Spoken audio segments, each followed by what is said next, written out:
We're rolling. Hello and welcome to Run Injury Free by the Evidence-Based Fitness Academy. My name is Dr. Emily Splickle, podiatrist and human movement specialist. Run Injury Free is a video series dedicated to preventing running-related injuries from the ground up. Today's video is all about stretching and mobilizing the front of your hip. Why this is important for runners is that running is primarily a hip flexor dominant movement. Most runners experience overactive hip flexors and muscles in the front of their hip, as well as lower back pain. So these are great stretches to do at the end of the run or after you do myofascial release to the front of your hips.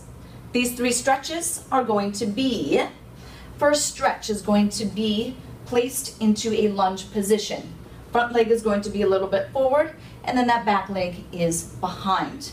So it's almost like a hurdler stretch, but the key piece is that I want you to tuck your pelvis under. So many people do this stretch by dropping forward, and what they're doing is they're not isolating the muscle that is actually flexing that hip. So I need you to scoot that leg in and then tuck the pelvis under. Holding it here, that's going to get a more specific stretch. Now to get a little bit deeper stretch, I want you to engage your abs and squeeze the back glute. What you're doing is you're inhibiting the front of the hip so that that muscle will relax. Hold that stretch, 30 to 60 seconds, release, and then do it again. Shift down, squeeze the glutes, squeeze the core, and hold. Second stretch is going to be, I guess, a basic hip flexor stretch, but we're going to modify. So you may be familiar with this stretch. Again, most important thing is your pelvic alignment. So instead of being here and pulling that leg back, I need you to scoot it in and tuck your pelvis under. Tucking that pelvis under puts those hip flexors in a position that they will actually shut off and lengthen.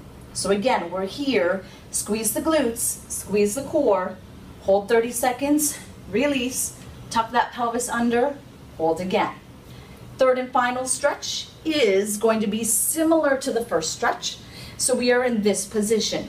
Again, tuck that pelvis under, but this time we're going to get a little bit deeper muscle. So that means our top hand is going to go up. Same hand as your back leg. Opposite hand is going to grab that wrist. Keep the chest up, and I want you to lean over towards that front leg. You want to get a little bit deeper stretch, open up your armpit and lean back. Same thing here. Hold for 30 seconds, release, and then do it again.